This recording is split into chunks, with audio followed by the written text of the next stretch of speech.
Askreddit asks, what is the most hurtful thing a medical professional has ever said to you? Drive. Glances at my genitals, you have herpes. Me. But I've never had sex. Drive. Oh. Stop crying. I diagnose this all the time.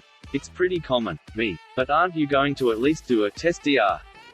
Fine. But it's going to hurt and it's going to show herpes. Indeed, it was an allergic reaction to a medication. Edit. Wow. Thanks for the gold. I appreciate it. Closing parenthesis. Me with my pants down. Getting checked for a hernia. Doctor. Are you able to get an erection? Me. That is an erection. Edit. Wow. A lot of people asking why you need an erection for a hernia exam. You don't.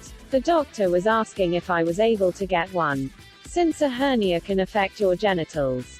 And the doctor was just checking. You call that a penis? I went to the doctor's office as a child because I was terribly ill and throwing up. The doctor asked if school exams were coming up. I said yes. She simply said MMMHMM. That explains it then. And then she rolled her eyes. I had to take my son to the ER when he was 2 because he was having trouble breathing. The ER doc said he most likely had asthma. So she gave us an inhaler. Flash forward 3 days when we go to have his follow-up with his pediatrician. Dr. Jackass. So, he saw this doctor once in his life and you trusted her to make a lifelong determination that your son has asthma? That's pretty ridiculous. 6 months later, after 3 more visits with my son being unable to breathe. Dr. Jackass. It looks like I owe you an apology. It turns out your son quite likely does have asthma. Surprised he apologized. At least. Not to me, but to my mom. Doctor said, oh, just let him hide in the bathroom. I hid in the bathroom when I got really bad headaches that turned out to be due to a brain tumor. Doc must have assumed I was masturbating. Hiding in the bathroom is common for people who get migraines. Edit. Brain tumors can display very similarly to migraines did too. I'm not a doctor, but if you feel like it might be more than a migraine or the migraines affect you frequently, get it checked out. Maybe still get it checked out if you want to try other treatment options. New doctor took my height measurement and jots it down before issuing me a very casual. Tall for a woman, I am a bearded man. He was just stating a fact. That height would in fact be tall for a woman, but short for a giraffe. Came in for something totally different and she commented on my stretch marks on my hips and around my breast.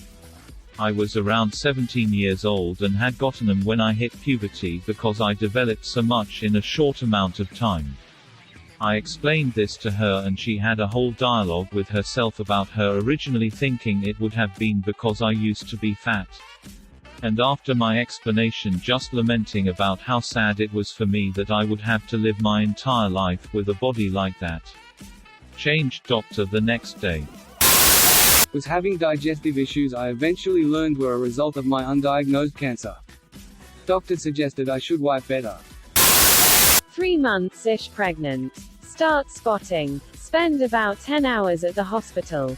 Vaginal ultrasounds. Lots of diagnostic testing. Nothing they can do. Tell me to go home and wait to miscarry. I'm a wreck. It's now late. Dark and rainy outside. But I don't have a way to get home because hubby is at work with our only car, was very young and poor. Doc says the nurses have taxi vouchers they can give me to get home.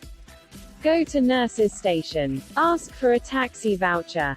Nurse says, we only give taxi vouchers to women who have living babies. Edit. Long time lurker. And don't post much. So still learning the ropes. Thanks for the gold. Silver. Plat. Also. Tilde trying to respond to comments on mobile doesn't work very well. // Thanks so much for all of your kind words. If you take anything away from this, please let it be the fact that young people sometimes need a little help navigating life. This nurse's one comment caused me years of being afraid to ask for things for fear of being not only turned down, but also humiliated. TLDR, try not to be a dick. I woke up in the hospital and heard a nurse running out saying, he's awake. The doctor comes into the room and tells me to move my toes. I ask them where I am and what's going on. He just gets more insistent that I'd move your toes. I asked again where I was and that was going on. He almost yells at me, move your toes. I said I am moving my toes. And immediately he says, you will never walk again. That's how I found out I was a paraplegic at 21 years old. I had been in a single car wreck and was thrown 70 to 80 feet from the car, and my vertebrae was dislocated and laying next to another one. I don't remember the car wreck, but that exchange with the doctor is burned into my brain. And that was 31 years ago. Edit 1. Damn, this blew up. Thank you to you all for your comments.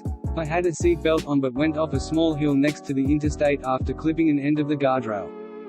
Flipped the car down the hill and seatbelt gave way under the pressure and I went out the driver door window. My back collapsed around the door sill and dislocated one vertebra next to the one below it.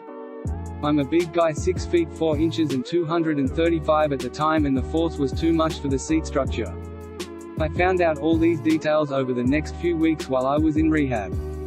Edit 2. Gold and silver, thank you. Didn't think this story would touch as many as it has.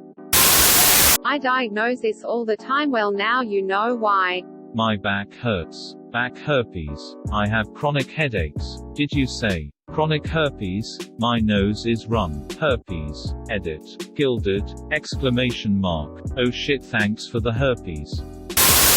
Before surgery on my eye knee, the nurse was telling me how her daughter and I went to the same high school. She then peeked under my gown to look at my dick and let out a small laugh. I was more shocked than offended, but she didn't have to laugh, or look at my junk. Edit. Few clarifications. I didn't report her or say anything. She was done shaving my knee. Waited, then lifted the gown for a real quick peek. It wasn't like she upskirted me and laughed. She sought out the peak George Costanza covered shrinkage at pools. But didn't mention a 62-degree hospital room in nothing but a gown. Lying down, while nervous about surgery, and the effect that has. It is not a flattering effect. It was hurtful because of her giggle and stayed with me because she could have known me by proxy of her daughter or the family I knew in her neighborhood. I am insecure about how others think about me. So the fact she could have told her daughter is why it felt extra and comes up in those lovely anxiety plays my brain likes to put on while I try to sleep. It would have been a bit different if she was some random nurse with no connection to me. A friend's family, my old school, or her daughter being in my sister's grade. Most importantly, I am really surprised at how many other guys have had the same thing happen. I've seen like 7 stories now just like mine. When I was like 5 to 8, Mum took me to the dentist and he was stabbing above and under my tongue and the inside of my cheeks, and he said, if you cry I'm going to start over. Edit 0. I did cry at some point during a regular procedure and he did start stabbing everywhere in my mouth again. Edit 1. He was stabbing me with the tool dentists use to clean your teeth and remove plaque. No needles were involved. Was there a purpose to the stabs, or was he just a sadist? If you start over, you get a turn in the stabby chair. The suggestion that I had confused a panic attack for a seizure. To clarify, this was my first grand mal seizure. My father had them prior. And my mother witnessed both him having one and myself having mine. According to her, it was identical. I even hit all the textbook marks of having had an epileptic seizure. From the memory loss to the postictal fatigue. The emergency room doctor didn't run any tests or examine my family history of epilepsy. He simply noticed the anxiety disorder in my medical history and assumed that I was just having a panic attack. And wrote it off as my only issue being that I'd hit my head. Talking to my psychiatrist later about the incident, he confirmed based only on my account, corroborated with Mum's details where I couldn't fill in, that I had definitely had a seizure. And he sent the orders for further testing himself. He also couldn't refrain from saying, what the fuck is wrong with this doctor? I'm glad that at least one of my doctors took my seriously. Once phoned a doctor about a lump I'd found on my balls. He said, is it black and the size of a tennis ball? To which I said no. And he said it's nothing to worry about then and hung up. Edit. It ended up being a cyst that I had checked out and was luckily fine. Didn't expect my balls to blow up so much. But I'd hoped they'd one day earn me gold. Thank you, kind sir. Blessings of Stendar upon ye. Getting out of the army, you are 100% healthy. My medical record was about 6 inches thick. Went to a civilian doctor and they were astonished anyone would say that. I am rated 80% disabled. Thank you for watching. Please like and subscribe to support the channel, and above all, have an excellent day, you wonderful people.